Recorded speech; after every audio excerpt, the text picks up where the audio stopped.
తనూజ గారి విషయంలో ఒక చిన్న పాయింట్ ఉంది. దాంతో నామినేట్ చేయాలి అని ఇమాన్యుల్ గారు చెప్పారు కదా! ఆ చిన్న పాయింట్ ఏందంటే ఏదో చెప్పారు. ఆ బొమ్మల గేమ్‌లో నాకు సపోర్ట్ చేసి లాస్ట్‌లో ఓటు రాము గారికేసి ఏసేసరికి నేను చాలా షాక్ అయ్యానన్నారు. సో, వీడియో ఏసి చూపించిన తర్వాత ఇలా ఇలా అనడం అయన్నీ ప్రూవ్ అయింది. సో, ఆ విషయము దివ్య గారు బన్నీ గారితో మాట్లాడుతూ అనవసరంగా ఈ వీక్ ఇంత కష్టపడిందంతా పోయింది అనగానే బర్న్ గారు ఆయనకు సపోర్ట్‌గా పర్లేదు మీరు టాస్క్‌లు బాగా ఆడారని చెప్పారు గదా! నాగార్జున గారు అని ఆయన్ని కొంచెం ఓదార్చారు. ఈ లోపల మా పక్కనే ఉన్న దివ్య గారు కూడా సో, మీరు అనవసరంగా గుర్తులేనియి, మర్చిపోయినియి పాత విషయాలు లాక్కురాకండి.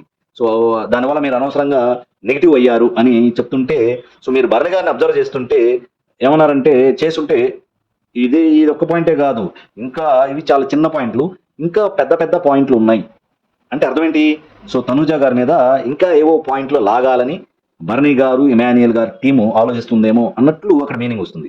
సో, ఎందుకు అంత తనూజ గారంటే మన గారికి అలా అంటూ ఉన్నాడో అర్థం కావటం లేదు. సో, అంటే స్ట్రెయిట్ అవే ఉంటే ప్రాబ్లమ్ లేదు. మళ్ళీ at the same time Tanuja గారు ఇచ్చిన సలహా కూడా చెప్పారు. తనూజ గారు కూడా ఇచ్చారు సలహా. సో, మీరు మాట్లాడండి. దివ్య గారు మాట్లాడటం అనేది మీరు ఏదైతే అనుకున్నారో అది మీరు మాట్లాడండి. సో, దివ్య గారి నోటెమ్మట వచ్చినప్పుడు మీరు ఖండించాలి అని తనూజ గారు కూడా చెప్పారు. సో, ఈ విషయాలన్నీ అతి త్వరలో బయటపడతాయి.